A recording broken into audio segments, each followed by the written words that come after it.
Bank সহ আর্থিক খাতে দুরবস্থার জন্য দায়ী কেন্দ্রীয় ব্যাংক। প্রতিবেদন টিআইবি দুর্নীতিতে দুদক নিমজ্জিত হওয়ায় কমছে না অনিয়ম।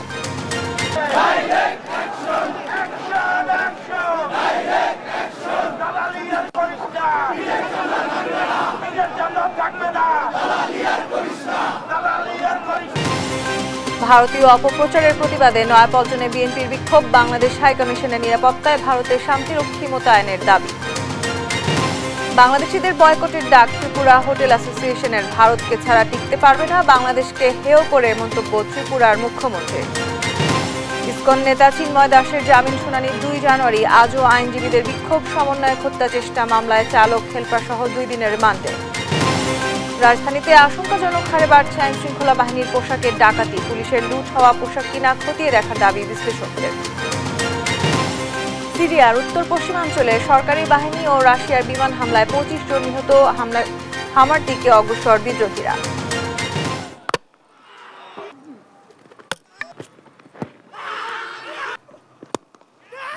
Nice thinking, and he got. That's run straight in. Kingston টেস্টে চালকের আসনে বাংলাদেশ। নাহিদ রানার গতির ঝড়ে 146 রানে অল আউট ওয়েস্ট ইন্ডিজ। 211 রানের লিড টাইগারদের। দেখছিলেন শিরোনাম সংবাদ দুপুরে, সঙ্গে আছি আমি তাসনুভা তন্নি। সেবা খাতে দুর্নীতির শীর্ষে পাসপোর্ট অধিদপ্তর, আর এর পরেই আছে বিআরটিএ, এমনটাই উঠে এসেছে টিআইবির গবেষণায়। মঙ্গলবার টিআইবি প্রধান কার্যালয়ে সংবাদ সম্মেলনে এই তথ্য তুলে ধরেন টিআইবির নির্বাহী পরিচালক ডক্টর ইফতেখারুজ্জামান। গবেষণায় দেখা যায়, পাসপোর্ট সেবা নিতে গিয়ে সর্বোচ্চ 86% মানুষ দুর্নীতির শিকার। বিআরটিএ সেবা নিতে গিয়ে 85.2% মানুষ দুর্নীতি স্বীকার করে।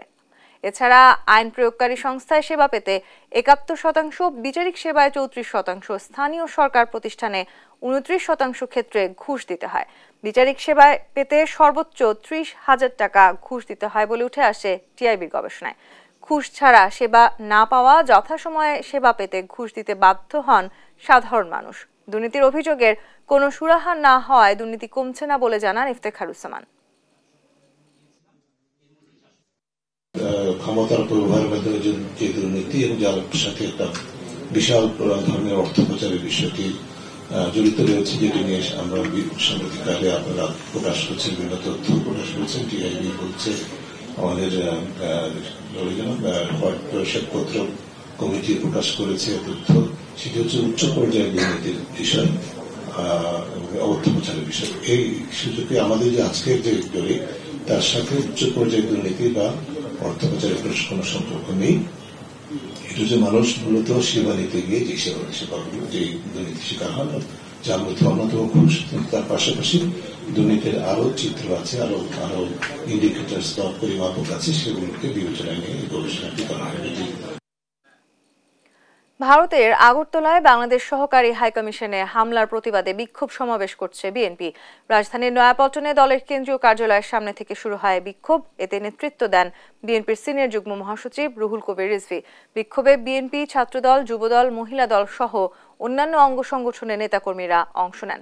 এ সময় বাংলাদেশ মিশনে হামলার ঘটনায় তীব্র নিন্দা জানানো হয়। একই সঙ্গে বাংলাদেশের বিরুদ্ধে কোনো ষড়যন্ত্র হলে তার কড়া জবাব দেওয়ার হুঁশিয়ারি দেন নেতাকর্মীরা। বাংলাদেশে কোনো বিভাজন নেই জানিয়ে বিএনপির জ্যেষ্ঠ যুগ্ম মহাসচিব রুহুল কবির রিজভী বলেন, বিভাজনের রেখা তৈরি করছে দিল্লি। ভারতের রাষ্ট্রীয় পৃষ্ঠপোষকতায় বাংলাদেশের বিরুদ্ধে চলছে অপপ্রচার। মঙ্গলবার রাজধানীর নয়াপল্টনে বিএনপির কেন্দ্রীয় কার্যালয়ে এক সংবাদ সম্মেলনে তিনি এই কথা বলেন। এ সময় তিনি বলেন, ছাত্র জনতার আন্দোলন নিয়েও সেখানকার মিডিয়ায় কুৎসা রটাচ্ছে। তাদের শিখণ্ডী শেখ হাসিনার পতনে বাংলাদেশের বিরুদ্ধে উঠে পড়ে লেগেছে। ভারতের রাষ্ট্রীয় পৃষ্ঠপোষকতায় বাংলাদেশের বিরুদ্ধে অপপ্রচার চালাচ্ছে বিএনপির এই জ্যেষ্ঠ নেতা। আরও বলেন, ভারত বাংলাদেশের হাইকমিশনে নিরাপত্তা দিতেও ব্যর্থ হয়েছে। ভারতের শান্তিরক্ষী বাহিনী মোতায়েনের জন্য উদ্যোগ নিতে প্রস্তাব দিতে অন্তর্বর্তী সরকারের প্রতি আহ্বান জানান। যারা নিজের দেশে সংখ্যালঘুদের ওপর নির্যাতন চালাচ্ছে, তাদের বাংলাদেশ নিয়ে কথা বলার কোনো অধিকার নেই। বাংলাদেশে কোনো বিভাজন নেই, বিভাজনের চেষ্টা করছে দিল্লি থেকে। বাংলাদেশের মানুষ কখনো বিভাজনের চেষ্টা মানেননি। দেশের স্বাধীনতা, সার্বভৌমত্ব রক্ষায় জনগণ রুখে দাঁড়াবে। ভারতের রাষ্ট্রীয় পৃষ্ঠপোষকতায় বাংলাদেশের বিরুদ্ধে ক্রমাগত অপপ্রচার চালানো হচ্ছে ভারত কখনোই সহাবস্থানের লিটারেসি আয়ত্ত করেনি, যে কারণেই আশপাশের দেশগুলোর পরিচিত পরিপার্শ্বকে উপেক্ষা করে আগ্রাসনের পথ ধরে। আমরা ভারতের উগ্রবাদী সরকার ও উগ্রবাদী হিন্দু কর্তৃক ভারতের সংখ্যালঘুদের উপর নির্যাতন, হত্যা, অধিকার লঙ্ঘনের তীব্র নিন্দা জানাচ্ছি। বাংলাদেশ মিশনে উগ্রবাদী হিন্দু সংগঠনের হামলার ব্যর্থতা কখনোই গ্রহণযোগ্য নয়, যার দায় সম্পূর্ণভাবে ভারত সরকারকে নিতে হবে।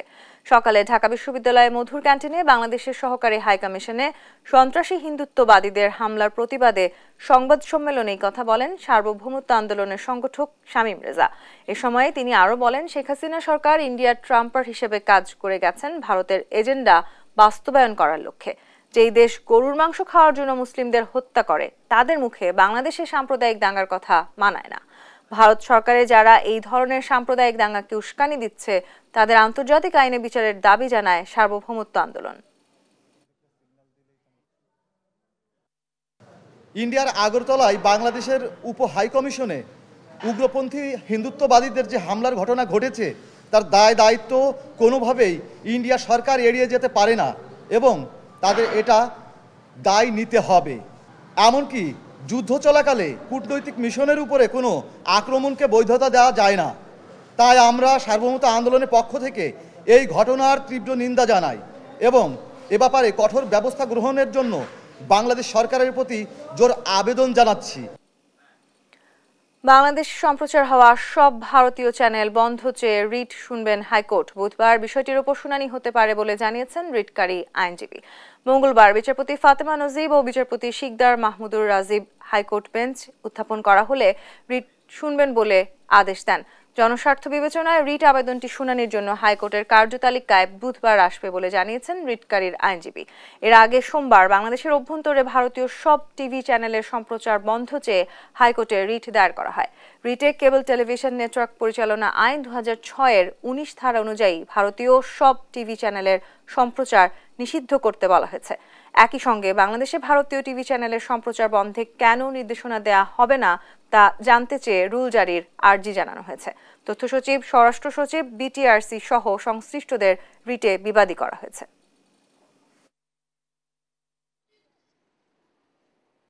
কি কি বিষয়ে বাংলাদেশ প্রচার করা যাবে কি যাবে না, 19 ধারা যে কথাগুলো বলছে, 13টা সাবসেকশন বলা আছে, সেখানে বলছে যে দেশে অখণ্ডতা, উশৃঙ্খলতা, বিভিন্ন সামাজিক অপরাধ, অপসংস্কৃতি, দেশের বিরুদ্ধে কোনো কুপ্রচারণা, মিথ্যা সংবাদ প্রচার করা, যে সংবাদের কারণে আমাদের ধর্মীয় অনুভূতি আঘাত লাগে, এই সমস্ত নিষেধ করা আছে। ভারতীয় বিভিন্ন চ্যানেলগুলা, আমাদের দেশের কোনো একটা চ্যানেল ভারতে প্রচার করে না, অথচ এদের চ্যানেলগুলো আমাদের দেশে শহরে প্রচার হচ্ছে। এমনকি এরা মিথ্যা কথা বলা এবং প্রপাগান্ডা ছড়ানো, বিভিন্ন এই সমস্ত কথাবার্তাগুলো আমাদের উস্কানিমূলক বক্তব্য দিচ্ছে, যেটা নাকি এই আইনের পরিপন্থী। আইনে আসছে যে যারা এটা করে 2006 সালে আইনে 19 ধারায় বলছে যে এটা সবগুলো চ্যানেল বন্ধ হবে। রাষ্ট্রদ্রোহের মামলায় ইসকনের বহিষ্কৃত নেতা ও সম্মিলিত সনাতনী জাগরণ মঞ্চের মুখপাত্র চিন্ময় কৃষ্ণ দাসের জামিন শুনানির পরবর্তী দিন 2 জানুয়ারি নির্ধারণ করেছে আদালত। সকালে চট্টগ্রাম মহানগর দায়রা জজ মোহাম্মদ সাইফুল ইসলামের আদালত এই দিন ধার্য করে। এ সময়ে আসামি পক্ষের কোনো আইনজীবী উপস্থিত ছিল না। এর আগে চিন্ময় দাসকে আসামি করতে মিছিল বের করে আইনজীবীরা আদালত চত্বরে। পাশাপাশি ইসকনে নিষিদ্ধ করা সহ সব আসামির সর্বোচ্চ শাস্তির দাবি করেন আইনজীবীরা। শুনানিকে কেন্দ্র করে নিরাপত্তার চাদরে ঢেকে রাখা হয় আদালত চত্বর, মোতায়েন করা হয় সেনাবাহিনী, বিজিবি সহ নানা আইন শৃঙ্খলা বাহিনী।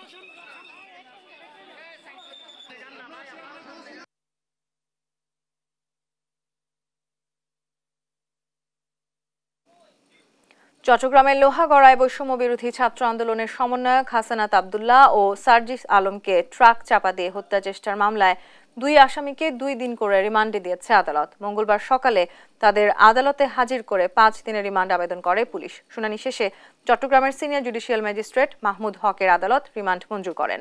এর আগে গেল 27 নভেম্বর সন্ধ্যা 7:30টার দিকে চট্টগ্রাম কক্সবাজার মহাসড়কের চুনতি ইউনিয়নের হাজী রাস্তার মোড়ে হাসানাত ও সার্জিসকে বহনকারী গাড়ি বহরে চাপা দেয় একটি ট্রাক। পরের দিন ক্ষতিগ্রস্ত গাড়ি চালক আহমদ নেওয়াজ লোহাগড়া থানায় বাদী হয়ে মামলা করে।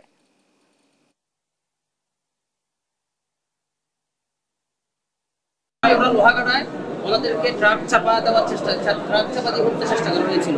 ওই মামলাতে আজকে জুডিশিয়াল ম্যাজিস্ট্রেট জনাব মাহমুদুল হকের সাহেবের আদালতে অর্থাৎ জুডিশিয়াল ম্যাজিস্ট্রেট 4-এ বিজ্ঞ আদালত 19 দিনের 5 দিনের রিমান্ড চেয়েছিল। বিজ্ঞ আদালত 2 দিনের রিমান্ড মঞ্জুর করেছে। রাজধানীর নয়াপল্টন থেকে সরাসরি যুক্ত হচ্ছেন সহকর্মী ফজলা আদিত্য। বিএনপির বিক্ষোভ সমাবেশে কি দাবি জানিয়েছেন নেতাকর্মীরা? যেমনটি জানেন যে দেশে কিন্তু যে গতকালকে যে ঘটনা ঘটেছে এবং তারই প্রেক্ষিতে কিন্তু দেশের বিভিন্ন জায়গায় কিন্তু যে বাংলাদেশি সরকারি হাই কমিশনে যে হামলা হয়েছে ভারতে, সেই তার প্রতিবাদে কিন্তু দেশের বিভিন্ন জেলায় কিন্তু কর্মসূচি পালন করে এবং তারই ধারাবাহিকতা কিন্তু আজকে কিন্তু যে বাংলাদেশ জাতীয়তাবাদী দলের বিএনপির যে কার্যালয়, সেই কার্যালয়ে কিন্তু তাদের নেতাকর্মীরা আসতে থাকেন এবং আপনারা লক্ষ্য করে দেখতে পাবেন আমার পিছনে কিছু নেতাকর্মীরা রয়েছেন এবং তারা যেটি দাবি জানিয়েছেন যে ভারত যে সকল উস্কানিমূলক বক্তব্য দিয়েছেন অর্থাৎ মমতা বন্দ্যোপাধ্যায় যে বক্তব্য দিয়েছেন তার প্রতিবাদ জানিয়েছেন। এর পাশাপাশি কিন্তু দলটির যে মহাসচিব রয়েছেন মির্জা ফখরুল ইসলাম একটি বিবৃতির মাধ্যমে কিন্তু তারা বিবৃতির মাধ্যমে এর প্রতিবাদ জানিয়েছেন এবং তারা যেটা বলছে যে প্রতিবাদ স্লোগান তুলছেন এবং বারবার সেই প্রতিবাদ এবং স্লোগানের মতো মুখরিত হয়ে রয়েছে পুরো পল্টন মোড়। আমরা চেষ্টা করবো একজন এখানে নেতার সাথে কথা বলার জন্য, তারা কি দাবি জানিয়েছেন এবং তাদের দাবিগুলো জানার চেষ্টা করবো। ভাইয়া, আমরা কি জানতে চাচ্ছি যে আপনারা এখানে যে অবস্থান করছেন তার প্রতিবাদে কি প্রতিবাদ জানিয়েছেন এবং যে ভারত যে সকল উস্কানিমূলক বক্তব্য দিচ্ছে, মমতা বন্দ্যোপাধ্যায় যে কথাগুলো বলেছেন যে বাংলাদেশে শান্তিরক্ষা মিশন পরিচালনার জন্য, তার প্রতিক্রিয়া কি জানাচ্ছেন আপনারা? আমরা আসলে জানি ভারত একটি সম্পূর্ণ আগ্রাসী, সম্প্রসারণবাদী এবং একটি ভয়ঙ্কর রাষ্ট্র। এই রাষ্ট্রের বিরুদ্ধে তাদের প্রতিবেশী কোনো রাষ্ট্রে তাদের আগ্রাসী ভূমিকার কারণে সুখে নেই, শান্তিতে নেই। তারই ধারাবাহিকতা বিগত 15 বছর বাংলাদেশের ফ্যাসিবাদী শাসনের জাতাকলে পিষ্ট হয়ে তাদের একটি প্রাইভেট সরকার বাংলাদেশে ছিল। তারা মনে করছে বাংলাদেশে এখনও তাদের প্রাইভেট সরকার রয়েছে, এই জন্য তাদের চাপিয়ে দেওয়া যেসব সিদ্ধান্ত রয়েছে এসব সিদ্ধান্ত বাংলাদেশের উপর তারা বারে চাপিয়ে দেওয়ার চেষ্টা করছে। কিন্তু বাংলাদেশের জাতীয়তাবাদী শক্তি আমাদের দেশনায়ক জনাব তারেক রহমানের সিদ্ধান্তে এবং জাতীয়তাবাদী দল বিএনপির নেতৃত্বে আজকে সমগ্র বাংলাদেশ আজকে ঐক্যবদ্ধ। তাদের কোনো আগ্রাসী কোনো সিদ্ধান্ত বাংলাদেশের মানুষ আর মাথা পেতে নিবে না। দর্শক যেমনটি জানছিলেন যে তারা যেমনটি জানাচ্ছিলেন যে এখানে কিন্তু বিভিন্ন নেতাকর্মীরা আছেন। আমরা চেষ্টা করব পরবর্তীতে আরো বিস্তারিত জানানোর জন্য। এখন পর্যন্ত এই ছিল আমার কাছে পল্টন মোড় থেকে বিএনপির সমাবেশের সর্বশেষ তথ্য। আদিত্য, আপনাকে ধন্যবাদ। দর্শক, আমাদের সহকর্মী ফজলা আদিত্য যুক্ত হয়েছিলেন রাজধানীর নয়াপল্টন থেকে। সেখানে বাংলাদেশ উপ হাই কমিশনে হামলার প্রতিবাদে বিক্ষোভ করছেন বিএনপি নেতাকর্মীরা। শুরু হলো নিবন্ধন ফিরে পেতে জামায়াতের করা আপিল শুনানি। বুধবার প্রধান বিচারপতি সৈয়দ রেফাত আহমেদের নেতৃত্বে 4 সদস্যের বেঞ্চে শুনানি শুরু হয়। এদিন জামায়াতের আইনজীবীরা শুনানি করেন। দলটির আইনজীবীরা আদালতকে বলেন, জনস্বার্থের কথা বলে জামায়াতের নিবন্ধন বাতিল চেয়ে যারা রিট করেছিল তাদের রিট করারই কোনো এখতিয়ার নেই।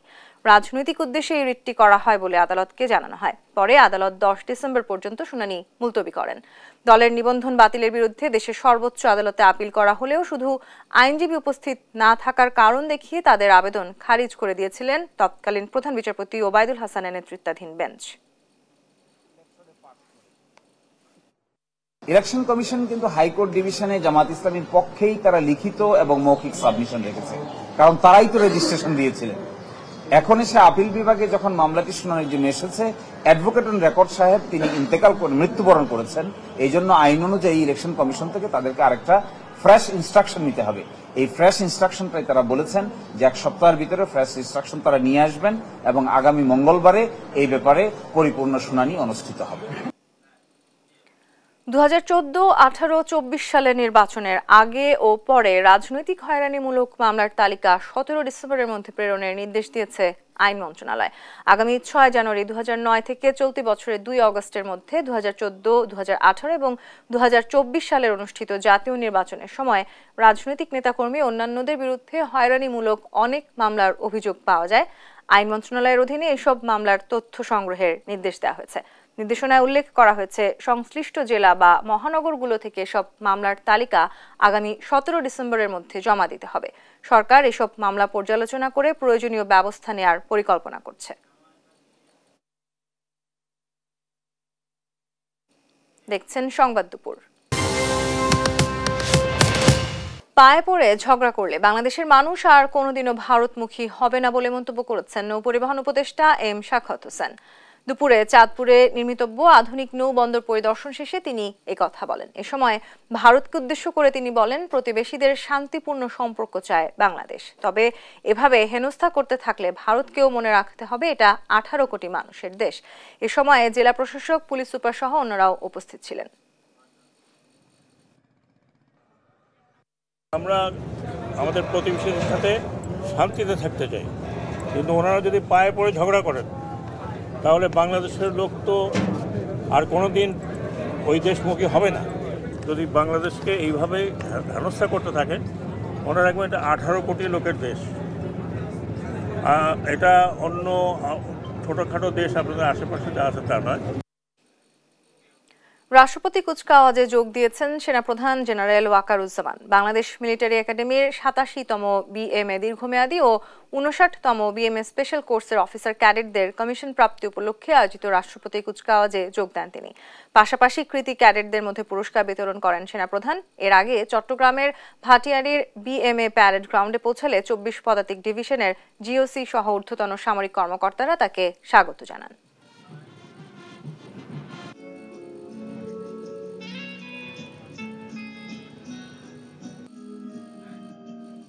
দেখছেন সংবাদ দুপুর। নগরবাসীর নতুন আতঙ্ক ডাকাতি। পরিবেশ পরিস্থিতির মতো পরিবর্তন হয়েছে ডাকাতির ধরনও। আইনশৃঙ্খলা বাহিনীর পোশাক পরে ডাকাতির ঘটনায় নতুন করে চাঞ্চল্য সৃষ্টি করেছে। বিশ্লেষকরা বলছেন, পুলিশের লুট হওয়া অস্ত্র পোশাক পরে এমন ঘটনা ঘটছে কিনা তার জোর তদন্ত জরুরি।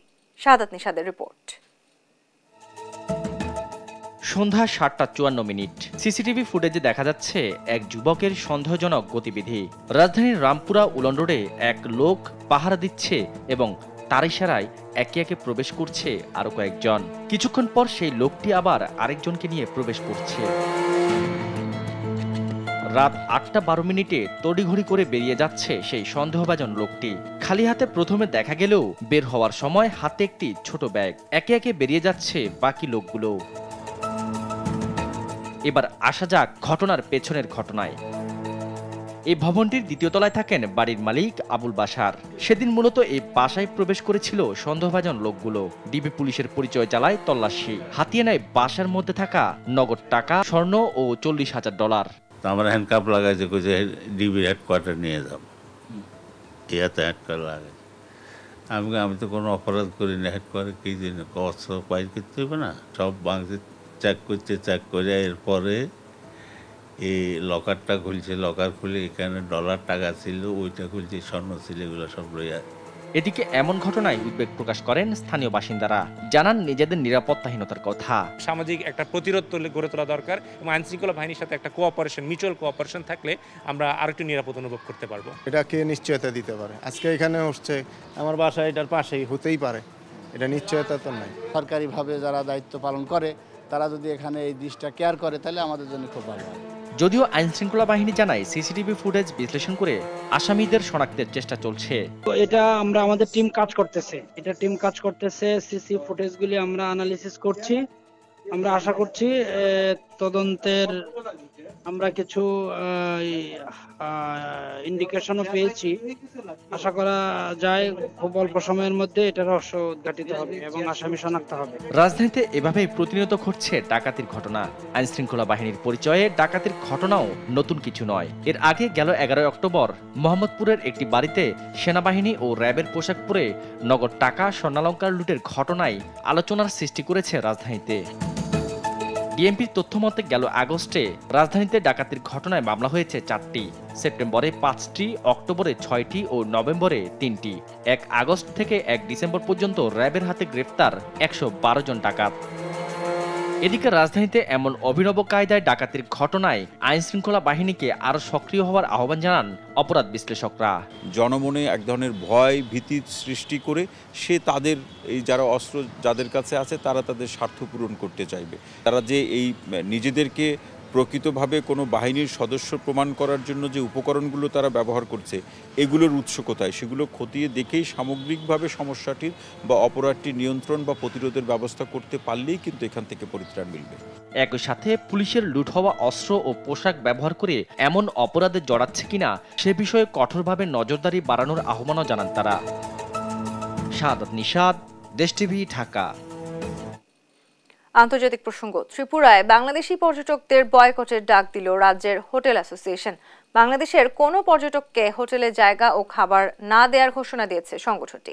সংখ্যালঘুদের ওপর নির্যাতনের অভিযোগ এনে সোমবার এই বিতর্কিত সিদ্ধান্ত নেয় the all Tripura hotel and restaurant owners association. Hindustan টাইমসের প্রতিবেদনে বলা হয়, ত্রিপুরার সব হোটেলের ফ্রন্ট ডেস্কে এই নোটিশ রাখতে হবে। নিরাপত্তা তল্লাশি বাড়ানোর জন্যও হোটেলগুলোকে নির্দেশ দেওয়া হয়েছে। এদিকে রাজ্যের মুখ্যমন্ত্রী মানিক সাহা বলেন, ভারতের সমর্থন ছাড়া টিকতে পারবে না বাংলাদেশ। পাশাপাশি বাংলাদেশের শাসন ব্যবস্থা এবং সংখ্যালঘু সম্প্রদায়ের নিরাপত্তা নিয়েও প্রশ্ন তোলেন তিনি।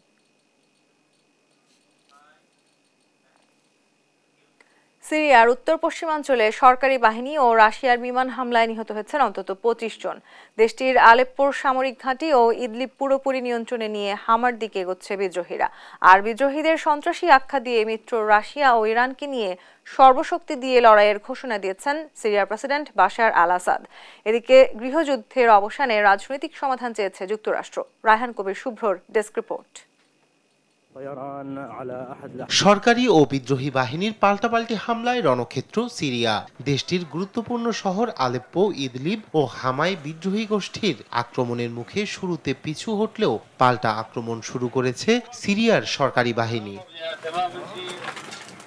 মার্কিন গণমাধ্যম সিএনএন জানায়, আলেপ্পোর পূর্ব দিকে একটি গুরুত্বপূর্ণ সামরিক ঘাঁটির নিয়ন্ত্রণ নিয়েছে বিদ্রোহীরা। হামার দিকেও এগোচ্ছে তারা। বিদ্রোহীদের আক্রমণের মুখে তেমন কোনো প্রতিরোধ করতে পারছে না আসাদ সরকারের বাহিনী। সিরিয়া সরকারের সমর্থক রাশিয়া ও ইরান নিজ দেশের সংঘাত নিয়ে বেশি ব্যস্ত থাকায় সিরিয়ায় এ পরিস্থিতি তৈরি হয়েছে এবং এতে গেল 8 বছরের মধ্যে এটিকে প্রেসিডেন্ট আসাদ সরকারের সবচেয়ে বড় পরীক্ষা বলে মনে করছেন রাজনৈতিক বিশ্লেষকরা। সিরিয়ায় স্থিতিশীলতা ও আঞ্চলিক অখণ্ডতা রাখতে লড়াই চালিয়ে যাওয়ার দৃঢ় প্রত্যয় ব্যক্ত করেছেন প্রেসিডেন্ট আসাদ। সন্ত্রাসীদের আক্রমণ যত বড়ই হোক, মিত্রদের সহায়তায় সিরিয়া প্রতিরোধ করতে সক্ষম বলেও জানান তিনি। আর সিরিয়ার বিরোধী নেতা হাদি আল বাহারি ইস্তাম্বুল থেকে বলেছেন, সিরিয়া সরকার জাতিসংঘের প্রক্রিয়া ও রাজনৈতিক সমাধানে রাজি না হওয়া পর্যন্ত লড়াই চালিয়ে যাবে বিদ্রোহীরা। এদিকে সিরিয়ায় যুদ্ধ ও অস্থিরতা চায় না ইরান, এমনটা জানিয়েছেন ইরানের প্রেসিডেন্ট মাসুদ পেজেশকিয়ান। ইরান সমস্ত দেশের আঞ্চলিক অখণ্ডতাকে সম্মান করে। ইরান মনে করে কোনো অজুহাতে অন্য দেশের আঞ্চলিক অখণ্ডতা লঙ্ঘন করার অনুমতি দেওয়া উচিত নয়। নিরাপত্তা ও শান্তি নিশ্চিত করতে এবং সন্ত্রাসীদের মোকাবেলা করতে আমরা আমাদের সক্ষমতা প্রয়োগ ঘটাবো। তবে আমরা যুদ্ধ এবং অস্থিরতা খুঁজছি না, আমরা শান্তি ও নিরাপত্তা খুঁজছি। আর সিরিয়ায় গৃহযুদ্ধের অবসান ঘটাতে রাজনৈতিক সমাধান চায় যুক্তরাষ্ট্র। স্থানীয় সময় সোমবার নিয়মিত ব্রিফিংয়ে এ কথা জানান মার্কিন স্টেট ডিপার্টমেন্টের মুখপাত্র ম্যাথিউ মিলার। অবিলম্বে আমরা যা দেখতে চাই তা হলো বেসামরিক এবং সংখ্যালঘু গোষ্ঠীর নিরাপত্তা ও সুরক্ষা। তবে আমাদের সামগ্রিক নীতি একই রয়ে গেছে। আমরা এই গৃহযুদ্ধ একেবারে শেষ করার জন্য একটি গুরুতর এবং বিশ্বাসযোগ্য রাজনৈতিক প্রক্রিয়া দেখতে চাই। জাতিসংঘের নিরাপত্তা পরিষদের রেজলিউশন 2254 এর সাথে সামঞ্জস্যপূর্ণ একটি রাজনৈতিক মীমাংসা চাই। সর্বোপরি উত্তেজনা হ্রাস হোক এবং বেসামরিক নাগরিকরা সুরক্ষিত থাকুক, এটাই চায় যুক্তরাষ্ট্র। এদিকে সিরিয়ায় দ্রুত ছড়িয়ে পড়তে থাকা সংঘাত পরিস্থিতি নিয়ে রোববার ফোনালাপ করেছেন যুক্তরাষ্ট্রের পররাষ্ট্রমন্ত্রী অ্যান্টনি ব্লিংকেন ও তুরস্কের পররাষ্ট্রমন্ত্রী হাকান ফিদান। একই দিন একটি যৌথ বিবৃতিতে যুক্তরাষ্ট্র ও তাদের মিত্র ফ্রান্স, জার্মানি ও যুক্তরাজ্যের পক্ষ থেকে সিরিয়ায় যুদ্ধ উত্তেজনা হ্রাসের আহ্বান জানানো হয়। রায়হান কবির শুভ্র, নিউজ ডেস্ক, দেশ টিভি। দেখছেন সংবাদ দুপুর।